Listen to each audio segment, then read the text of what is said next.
¿Qué tal? Les doy la más cordial bienvenida a un nuevo programa de su serie La Constitución nos une, un esfuerzo del Canal del Congreso y de la Cámara de Diputados para contribuir a la difusión y fortalecimiento de la cultura de la Constitución mexicana. Este esfuerzo se enmarca dentro de la conmemoración centenaria de la promulgación de la Constitución mexicana el 5 de febrero de 1917 en Querétaro, Querétaro.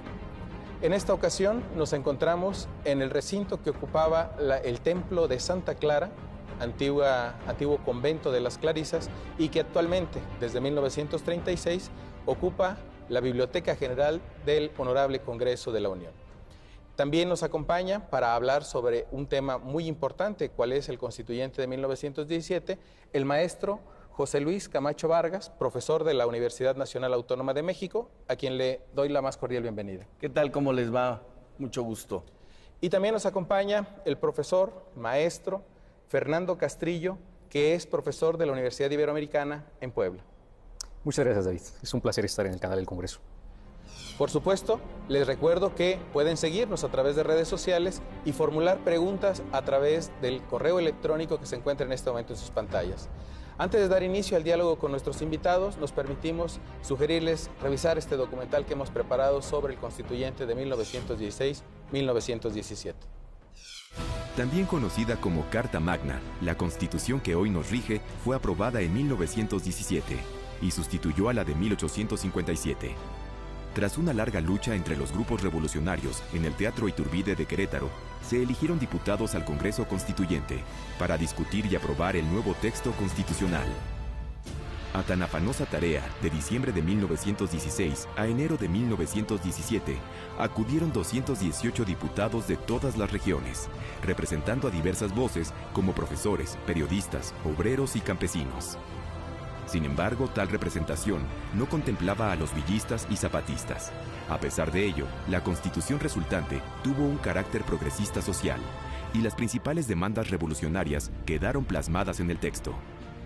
Entre los principales cambios políticos se encontraba la desaparición de la figura del vicepresidente, pero resultaron especialmente relevantes los avances en materia de derecho social, como son el acceso a la educación, el trabajo y la justicia.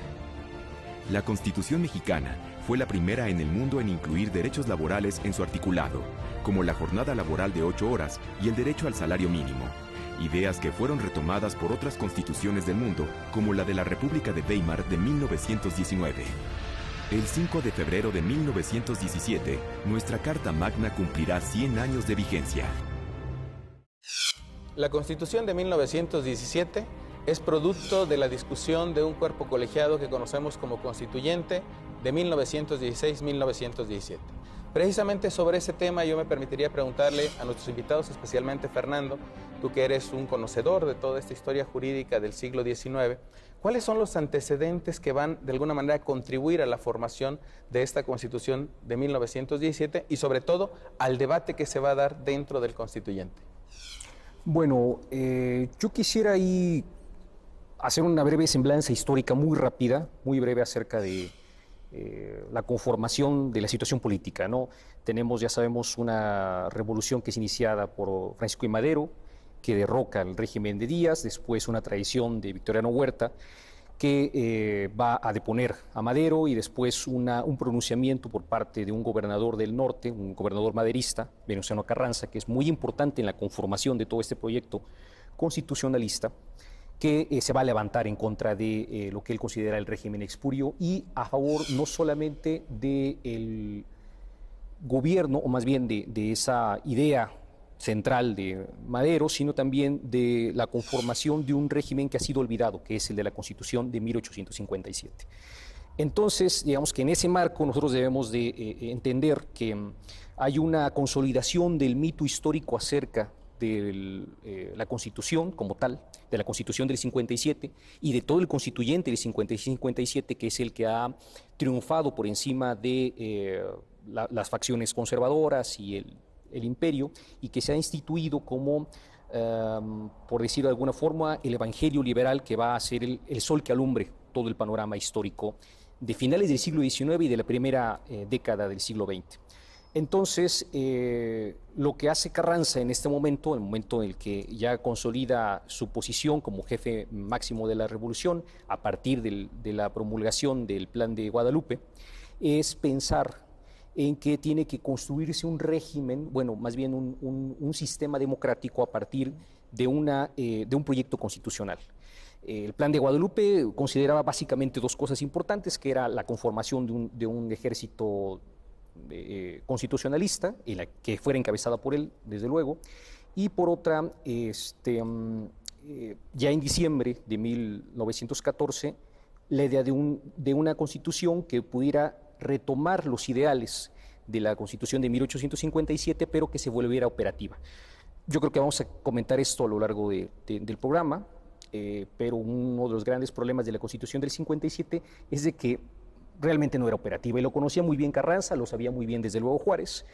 El problema fundamentalmente era de que el legislativo tenía muchísimo más poder que el ejecutivo, y el ejecutivo no solamente esa situación no solamente restaba poderes al ejecutivo, sino que volvía poco efectiva la relación de los ciudadanos con el gobierno. O sea, en realidad el gobierno no podía tomar las riendas de la situación política, sobre todo tan complicada a mediados del siglo XIX, y bueno, la época que fue inmediatamente posterior, precisamente porque el presidente se encontraba, por decirlo de alguna forma, a voluntad del Congreso. Entonces esto es lo que Carranza consideraba como un grave problema que tenía que resolverse en ese proyecto constitucional.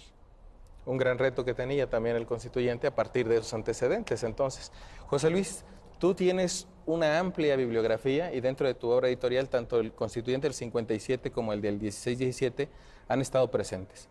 ¿Cuáles son los elementos que valdría la pena resaltar en la integración de este Congreso Constituyente de 1916-1917? Con mucho gusto. Antes, si me lo permites, quisiera agradecer al canal del Congreso que nos dé la oportunidad de estar con ustedes, de platicar sobre este tema. Y como dice nuestro amigo el doctor Sadot Sánchez, somos una generación privilegiada. Nos está tocando participar en el centenario de la Constitución.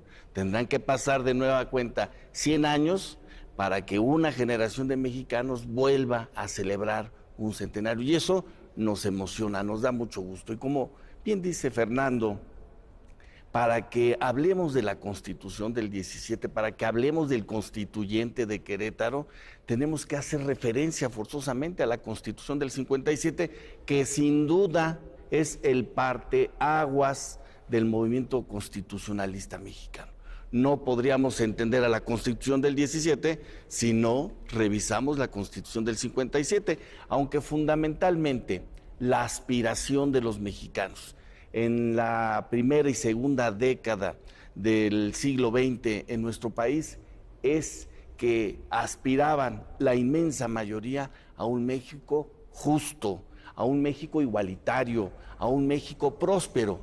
Y es la Constitución del 17 el resultado de esa lucha de ideas, de esa lucha social, de esa lucha armada que se contempla y se consagra por 218 personajes de ese momento. La maestra Patricia Galeana dice que son 219, en fin, 218 o 219 personajes destacados en su mayoría logran plasmar esa aspiración, incorporándole, lo que ya decía Fernando, esa característica de la procuración del derecho social de los mexicanos.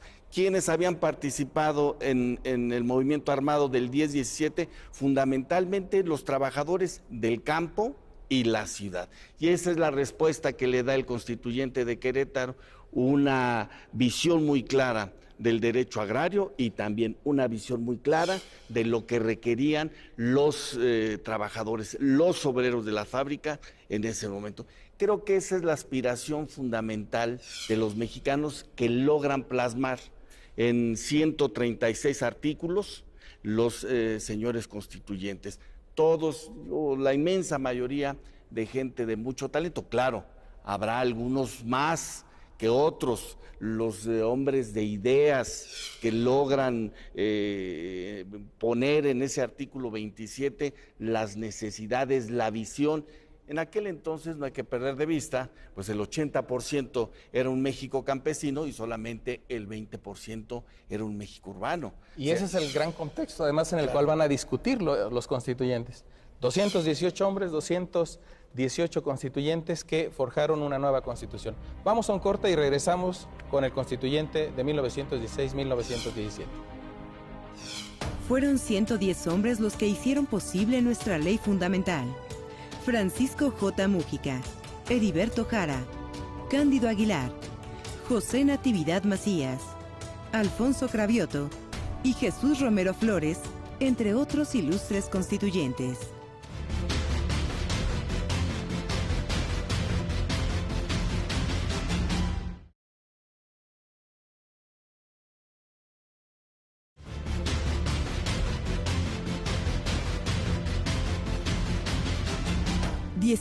Son los votos necesarios de las legislaturas estatales para validar una reforma constitucional.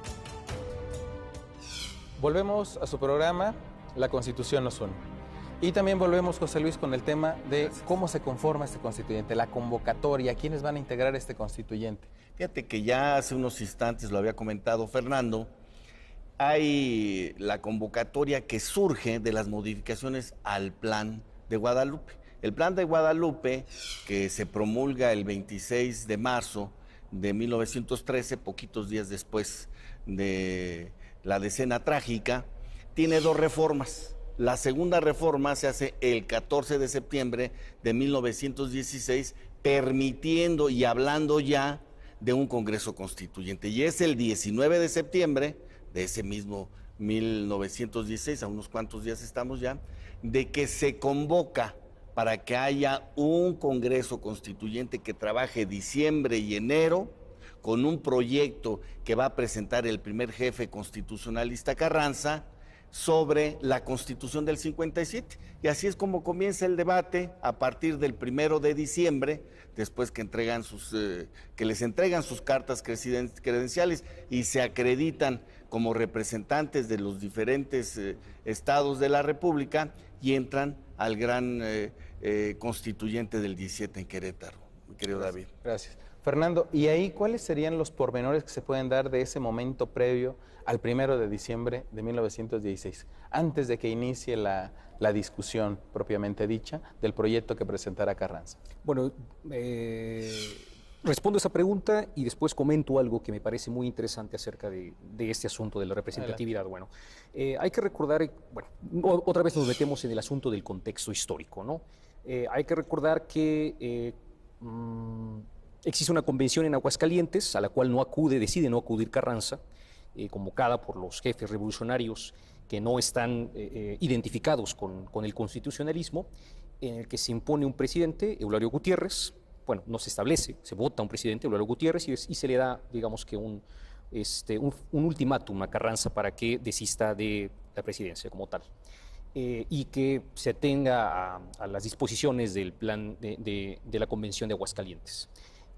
Carranza, como era de esperarse, bueno, en un principio él piensa que la Convención lo va a favorecer y no es así, y por lo tanto entonces desconoce las disposiciones que de esta emergen, y bueno, ya construye el camino hacia el constituyente. Esa es, digamos, la parte del contexto previo a lo de la conformación del constituyente. Pero a mí me parece interesante el asunto de cómo se da esa representatividad de los estados. No hay que olvidar que se elige a un representante por cada 60,000 habitantes en los diferentes estados. Entonces uno dice, bueno, una obviedad, ¿no? Los estados que tienen más personas, los que tienen más habitantes, mandan más representantes. Pero ¿cuáles son estos? La mayor parte de los estados que tienen mayor cantidad de habitantes son los que participan menos en la revolución, los que han resentido menos los conflictos armados. Mientras que precisamente estados como Coahuila, Chihuahua, Sonora, donde se generan gran parte de los brotes fuertes de la revolución, tienen una representación menor por la cantidad de habitantes ante el Congreso Constituyente, ¿no? Entonces, esos datos son interesantes para observar, digamos que no solamente la conformación del Congreso Constituyente, del 16-17, sino de los ideales que persiguen cada grupo, cada estado al interior de los debates, ¿no? Eso me parece muy interesante. No, y sobre todo que si nosotros revisamos la convocatoria que mencionaba José Luis, y por supuesto, ¿quiénes son los que llegan? Nos encontramos con que hubo un faltante enorme, claro. No solo en términos de representatividad, sino por el hecho de que en algunos casos las elecciones no se realizaron, y en otros casos, habiéndose realizado, pues los representantes no llegaron. Entonces, ese constituyente que iba a dar una nueva constitución, aunque en su momento se pensaba que era una reforma a la Constitución del 57, efectivamente tuvo un déficit de representación. Y aquí vendría entonces lo más interesante, José Luis, ¿de dónde salieron, si no había esa representatividad, especialmente por las facciones que estaban presentes en la Soberana Convención Revolucionaria, que eran villistas, carrancistas y por supuesto zapatistas, de dónde llegaron al constituyente los aportes para discutir una constitución como la que producirían al siguiente año? Fíjate que esto es muy interesante porque no se contemplaba a un inicio que hubiera una nueva constitución en México. Al final de cuentas, se pedía en el mismo Plan de Guadalupe que volviera a imperar, pero la Constitución del 57. Nada más que el país estaba convulsionado entre el 10 y el 17, todavía en el 16, y no podía operar lo que decía el 128 de la Constitución del 57. O sea, el artículo 127, ¿cómo lo vamos a hacer? Como está ahorita en el 135, que es el poder revisor de la Constitución, o el constituyente permanente que dice Felipe Tena. ¿Qué se tenía que hacer? Aprobar por mayoría calificada ambas cámaras federales y la mayoría de los congresos locales. No daba en ese momento al país para llevarlo a cabo. Por eso Carranza piensa y va surgiendo pues en el camino la idea de que haya un Congreso Constituyente, que va a ser más fácil poder actualizar a la Constitución del 57. En la convocatoria del 19 de septiembre del 16 se pide que por cada 60,000 habitantes haya un legislador, pero se convoca en septiembre, las elecciones son el 22 de octubre y llegan el 20-21 de noviembre a Querétaro. Imagínense ustedes cómo debió de haber sido la elección, que ya por mandato de ley ya estaba incorporado a partir de 1912 la ley electoral que hablaba del voto directo. Antes no existía el voto directo, es el parteaguas electoral en la ley electoral de 1912. Entonces, imagínense cómo se pudo llevar a cabo, obviamente, gente muy cercana al primer jefe del ejército constitucionalista, son los que llegaron al Congreso Constituyente. Claro, tenían la idea muy precisa, que era el actualizar la Constitución del 57 y ponerle ese toque social que urgía en esos momentos. Claro. Temas muy importantes, sobre todo porque las discusiones que tendrían lugar en el Constituyente del 17 darían una constitución que sería considerada por muchos la primera constitución político-social del mundo. Continuamos con ustedes después de este corte. 19 artículos transitorios forman parte de la Constitución original.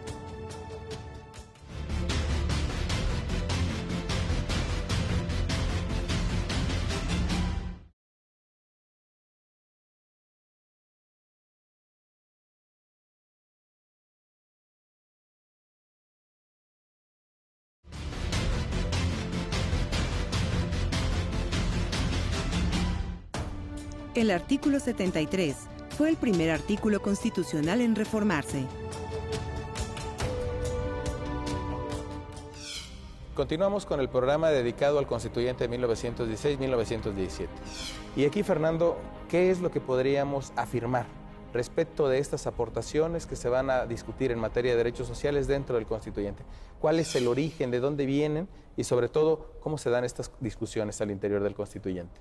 Bueno, ahí podría responder de dos formas diferentes, ¿no? Bueno, una que tiene que ver directamente con el proceso de conformación de estos artículos y otra, o más bien, del proceso por el cual la Constitución se convierte en social y también los aportes concretos, ¿no?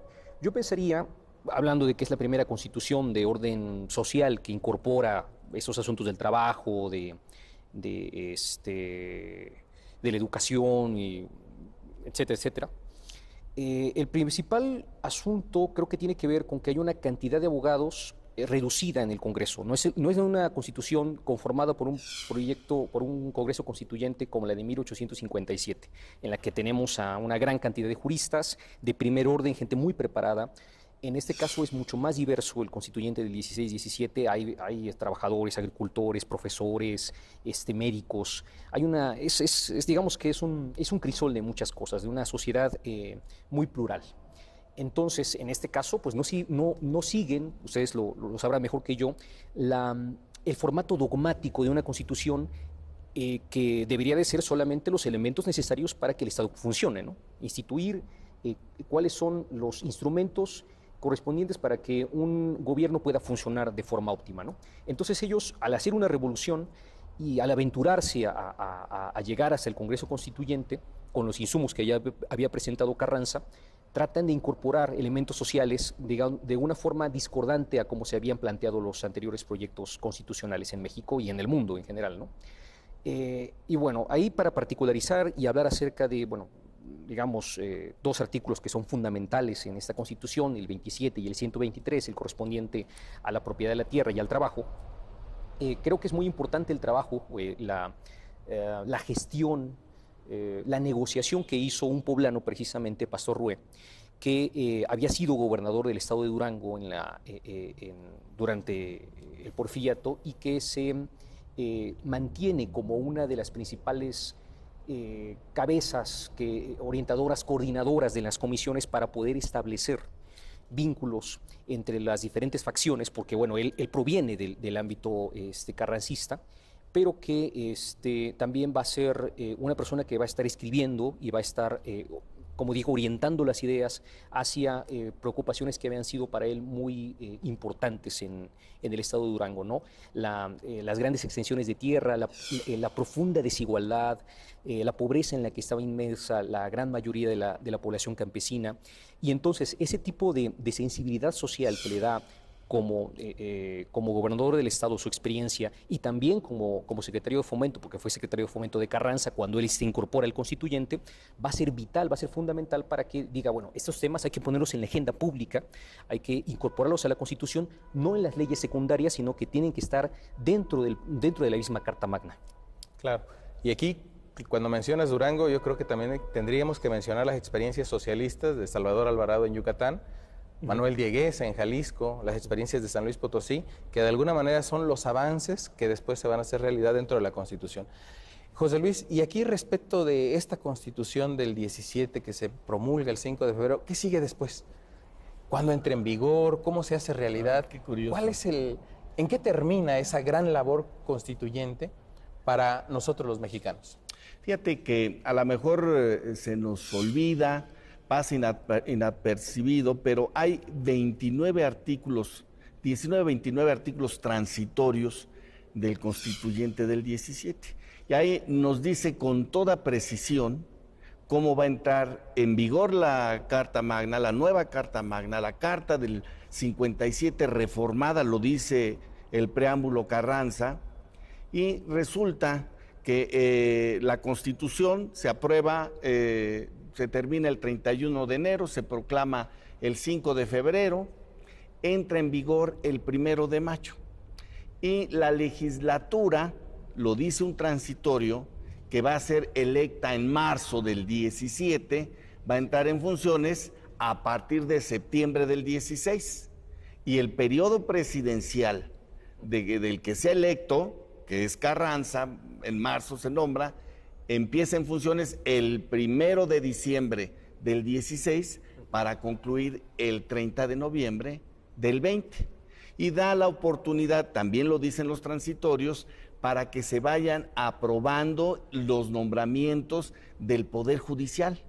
Porque si bien el 1 de mayo inicia la vigencia de la Constitución, ya durante marzo ya se había instalado la legislatura, que volvemos a lo mismo, en 2 meses, ¿cómo va a ser posible en un país tan convulsionado que haya esa organización? Pero se da y entra la legislatura y empieza a funcionar la 27 legislatura a partir de marzo, a partir del 1 de abril del año 1917.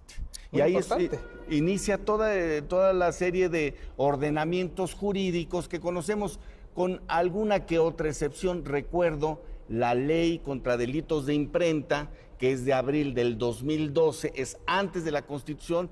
No había el Congreso metido la mano y es el jurídico de Carranza quien aprueba esa ley, que hasta el día de hoy está vigente y es lo único que se ha escrito en medios impresos. Interesantes peculiaridades de nuestro constitucionalismo. La entrada en vigor de la Constitución de 1917 tuvo momentos diferenciados. La entrada en vigor respecto de la materia electoral, del periodo presidencial, del periodo del Poder Legislativo y del resto de normas que integran nuestra Constitución. Ha concluido el tiempo de este programa. No me resta sino agradecer a nuestros invitados. Fernando, muchísimas gracias. José Luis, muchísimas gracias. Y a usted, por supuesto, el favor de su atención. Les recordamos que pueden seguirnos a través de redes sociales y, por supuesto, formular preguntas en el correo electrónico que en este momento aparece en su pantalla. Finalmente, una pregunta para todo nuestro auditorio. ¿Qué tanto sabe de su Constitución? El reto de quienes participamos en este programa, su reto es que lo sepa todo. Hasta pronto.